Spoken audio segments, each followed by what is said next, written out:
Hello. Thank you for joining our meeting regarding this challenging time, which has significantly impacted our organization as a whole and the clients we serve. All of you are greatly appreciated. I first want to start by acknowledging you all as you have contributed work and dedication to this organization and to the clients we serve. As many of you may be aware, we are facing a challenging dilemma that poses a threat to the well-being of our clients and the organization. The funding we have received is exclusively targeted at families with children and requires at least one adult to be employed. This discriminatory practice excludes the most vulnerable population, including those who are disabled, families struggling to find work in these trying times, and those who do not have children but have faced homelessness or mental health concerns. As social workers, our values include serving populations in need and addressing social problems, and our principles challenge social injustice. The population that is impacted and those who are unemployed and face barriers to securing and maintaining employment. The pandemic and economic disruptions have played a crucial part in this outcome for many families and individuals.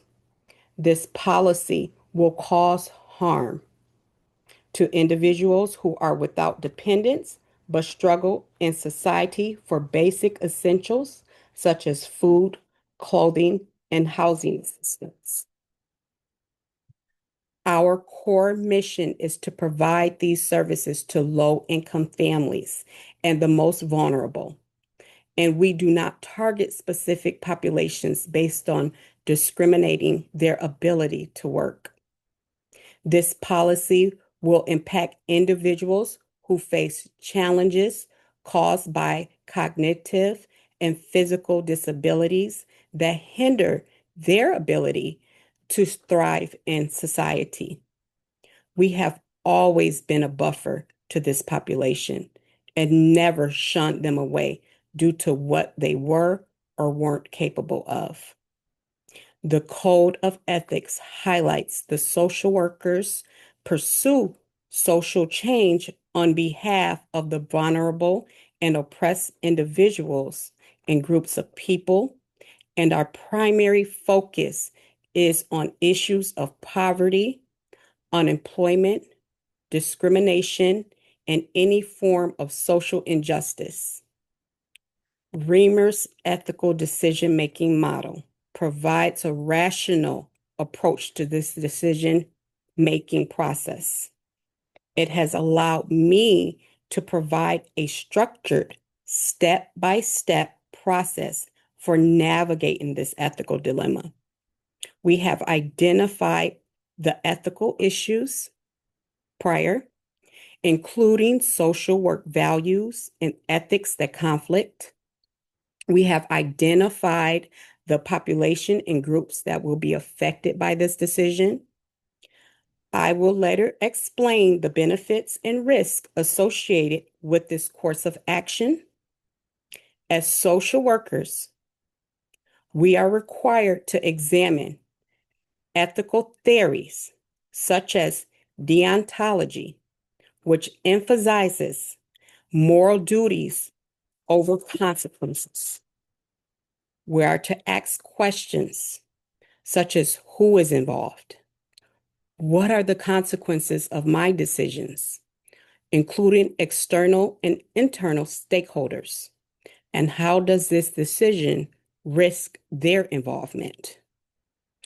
Additionally, consulting with you all in this decision-making process enables us to incorporate your feedback and perspectives, as well as explore alternative approaches to this matter. Lastly, I will process this decision using Reamer's rational approach.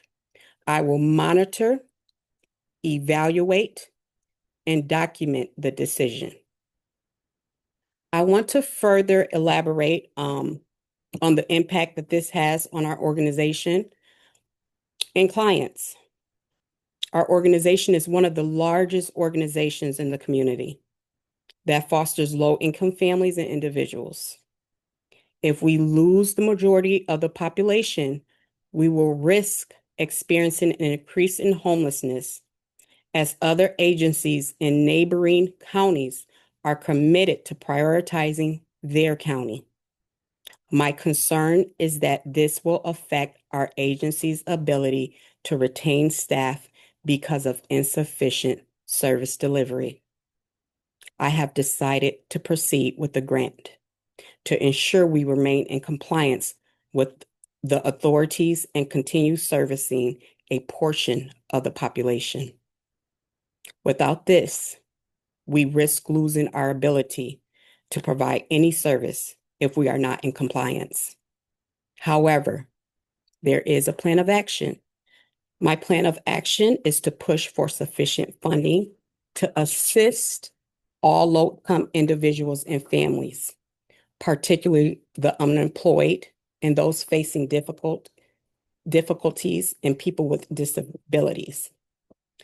Before I came to this decision, I have also collaborated with external stakeholders who will assist with servicing our population that is at risk. Some are able to provide service longer than others. However, I am grateful at this. Will give us more time to advocate for proper funding for our organization. As social workers, this is our time to pursue social justice, social change, and ensure access to needed information, services, and resources. Strategies I have put in place to minimize harm are as follows. We have local sheltering centers and food banks that we will work alongside and welcome community donations so that we will begin to bridge the gap with those families who are affected. We may never know the future. And honestly, I don't have answers, all the answers as to why this change has occurred. But what we do know is that by examining our data and our way of thinking, we can ask questions that allow us to confidently make decisions even during uncertainties. This type of practice negatively impacts our organization's mission to foster families, and it breaks trust and loyalty in the working relationship with our clients and other services that are in support of our mission. However, our plan is to demonstrate resilience by advocating for equality and funding that fosters all marginalized communities, ensuring they are not restricted from services based on their ability to work.